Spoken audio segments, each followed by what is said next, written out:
Bharat series Bharat series Pakistan সিরিজের পর একটা অনেক আশানুরূপ দেখাইছিল। আমরা ভারত সিরিজে ভারতের সাথে টেস্ট নিয়ে অনেকটা আশানুরূপ ছিলাম যে বাংলাদেশ এবার ভারতে গিয়ে ভালো কিছু করবে, কারণ 13 বছর আমরা ভারতের সাথে কোনো টেস্ট জিততে পারি নাই। হ্যাঁ, শুধু ড্রই করছিলাম, তাও বৃষ্টির কারণে ড্র হয়েছিল। এটাই ছিল আমাদের ভারতের কাছে বড় অর্জন। কিন্তু পাকিস্তানের সাথে জেতার পর আমাদের অর্জনের খাতাটা একটু বড় হয়ে গেছিল। আমরা ভাবছিলাম ভারতের সাথে ম্যাচটা জিতবো বা একটা ম্যাচ জিতবো অথবা ড্র করবো। হ্যাঁ, সেই ড্র সুযোগটা বৃষ্টি করে দিছিল, কিন্তু আমরা সেটা করতে পারি নাই। আমরা নিজ হাতে সেটাকে বিলাই দিলাম। যাই হোক, সিরিজ শেষ করে এখন বাংলাদেশ টি-20 সিরিজের পথে। এখন টি-20 সিরিজে বাংলাদেশ কেমন করবে এটা নিয়ে সবার কিন্তু শুরু হয়ে গেছে। ভাই, ভারত বিশ্ব চ্যাম্পিয়ন, এটা সবাই জানে। এবং বিশ্বের বাঘা বাঘা টি-20 ব্যাটার ভারতে, বিশ্বের বাঘা বাঘা টি-20 বোলার ভারতে।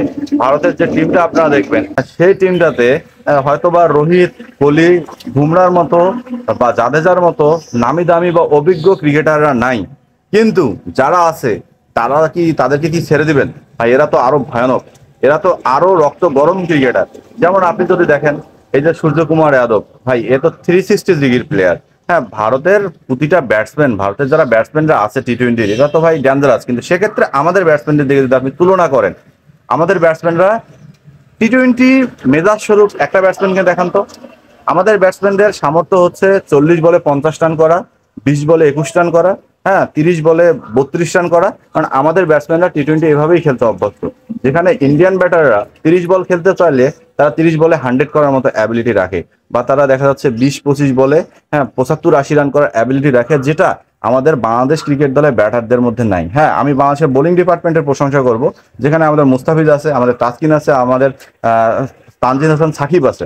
হ্যাঁ, এছাড়াও আমাদের শরীফুল আছে। আমাদের পেসার ইউনিট বা স্পিন ইউনিটে কোনো প্রকার ঘাটতি নাই। তো আমাদের দল এইবার যে টেস্টে ভারতের সাথে এই যে হোয়াইট ওয়াশটা হইলো, এখানে সম্পূর্ণ দায়ভার ব্যাটসম্যানদের।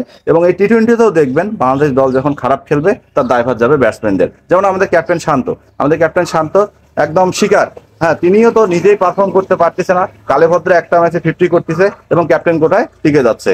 এবং বাংলাদেশ দলের এই যে টি-20 সিরিজটা আছে ভারতের সাথে, সেখানে ভারতের স্কোয়াড, টি-20 স্কোয়াডটা এবং বাংলাদেশের টি-20 স্কোয়াডটা যদি আপনারা সমানে দেখেন, সমান নামগুলোকে মনে হবে যে এরা সেম এবার কাছাকাছি বয়সে আছে। কিন্তু যদি ব্যাটিং সামর্থ্য, বোলিং সামর্থ্য, হ্যাঁ ওভারঅল খেলার সামর্থ্যের দিকে তাকান, তাহলে বাংলাদেশকে মনে হবে আপনাদের একটা নাদান টিম। হ্যাঁ, মানে বুড়া নাদান টিম। আর ইন্ডিয়াকে মনে হবে একটা দেখা যাচ্ছে একদম ডেঞ্জারাস টিম, যেখানে ব্যাটারদের স্ট্রাইক রেট থাকবে 200-র উপরে, যেখানে ব্যাটাররা ব্যাটিং করবে 250 স্ট্রাইক রেটে, যেখানে ব্যাটাররা 7-6 ছাড়া কিছু বুঝবে না। সেখানে বাংলাদেশের ব্যাটাররা ডিফেন্সিভ খেলতে খেলতে তাদের এমন একটা অবস্থা গিয়ে দাঁড়াবে, যেখানে তারা নিজেদের আত্মরক্ষা করতে শেষে 20 ওভারে 130-40 রান করবে, যেটা ভারত টপকায় যাবে 12 ওভারে। আপনারা হয়তো আমাকে গালি দিতে পারেন, আমার সাথে আপনারা একমত নাও হইতে পারেন। কারণ আপনারা বলবেন যে ভাই, আপনারা বাংলাদেশের সাপোর্টার হয়ে কিভাবে বাংলাদেশের এভাবে বদনাম করতেছেন। কিন্তু ভাই, এটা স্বাভাবিক। বাংলাদেশকে নিয়ে অনেক আশা থাকে, অনেক ভরসা থাকে খেলার আগে, অনেক আশা ভরসা নিয়ে আমরা খেলা দেখতে বসি। এরপর বাংলাদেশের ব্যাটারদের এমন কিছু কাণ্ড ঘটে, যে কাণ্ডগুলোতে আমরা মাঝে মাঝে এমন একটা হতাশ হয়ে যাই। সেই হতাশার মধ্যে যদি আপনার দেখা যাচ্ছে হার্টের সমস্যা থাকে, তাহলে আপনি শিওর স্টক করবেন। যদি দেখা যাচ্ছে আপনার মনের মধ্যে বিন্দুমাত্র পরিমাণ কোনো সন্দেহ থাকে, আপনার মন ভেঙে চুরে তছনছ হয়ে যাবে। এবং আপনি যদি প্রেশারের রোগী হন, তাহলে আপনার প্রেশার হাই হইতে কোনো সময় লাগবে না। আপনার যদি কোনো শত্রু থাকে, সেই শত্রু যদি প্রেশার থাকে এবং সেই শত্রুকে আপনি জোর করে যদি বাংলাদেশের খেলা নিয়ে দেখতে বসান, তাহলে তার অবস্থা নাজাল হয়ে যাবে। এটা আমি আপনাকে গ্যারান্টি দিয়ে বলতে পারি। সেই সাথে আপনিও আমার সাথে একমত হবেন, কারণ বাংলাদেশ দলের টিমটা এমন একটা টিম, কালে ভদ্রে ভাইয়া ম্যাচ জেতা এখন এরা বানাই দিছে। এদের ক্ষেত্রে এদের কাছে ধারাবাহিক যে একটা পারফরমেন্স, সেইটা আমরা এখন আর দেখি না।